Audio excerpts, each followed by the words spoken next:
Gandang gabi po sa lahat. Ayan, dahil may natira kaming liempo, ay naisipan ko siyang gawing dinakdakan. Sisig dapat yung gagawin ko. Kaso, iluluto ko pa siya. Medyo tinatamad ako kasi anong oras na niyan Susundo pa ako kay Andy.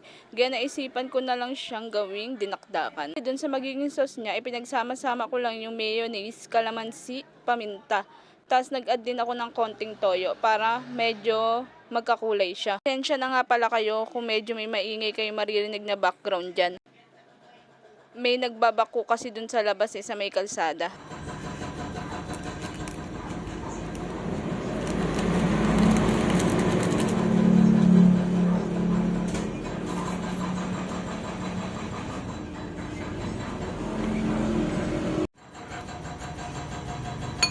Akala ko kasya na yung maliit na sachet ng mayonnaise, kulang pala. Kaya ayan, medyo kumuha ako ng medyo malaki-laki. Pero hindi ko naman siya nilahat. Konti lang din yung nilagay ko.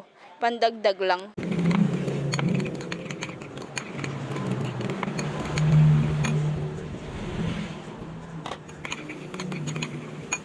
Nag-add nga din pala ako ng konting sugar, pambalanse lang dun sa lasa.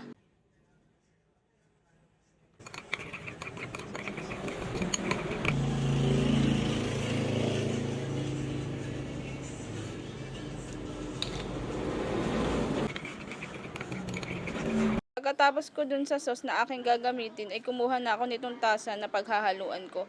Bali, ayan yung natira naming liempo. Ayan, ipagsasama-samahin lang natin siya dyan.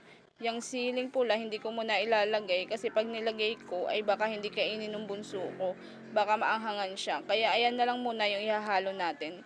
Sibuyas na puti, saka siling green. Pagkahaluin lang natin siya dyan.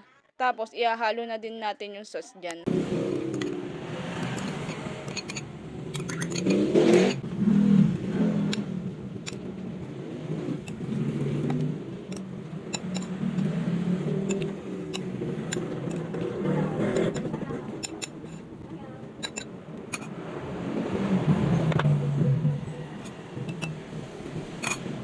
Ayan, tapos na siya.